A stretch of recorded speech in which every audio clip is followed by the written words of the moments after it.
Hindi napigilan ng kapuso actress na si Nadine Samonte ang maglabas ng saloobin tungkol sa naranasan na nagdaang GMA Gala 2024 noong Sabado. At sa latest episode nga ng Showbiz Update ay naglabas na ng pahayag si Nadine tungkol sa kanyang naging experience.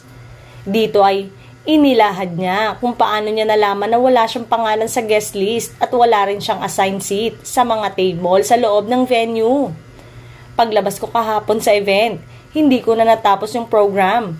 My team was so mad. They hugged me when I went up. Umiyak na ako doon, panimula ni Nadine. Hindi naman umano niya hinihingi ang VIP treatment, subalit sana ay naging patas umano ang pagtrato sa mga artista. Pagpapatuloy ni Nadine, this gala, nag-prepare ako since last year pa. I prepared, nag-check-in na ako. Last year pa, binook ko na lahat last year pa. And yet, I was not really expecting na matrato ako as VIP, pero I was just wishing na matrato ako fairly lang. Sabi ko, meron po akong show ngayon, yung Forever Young, pero hindi na ini-air. They were looking, they were thinking, sana ko iuupo. Pinaupo ako kina Althea kasi may isa pang seat na pwede.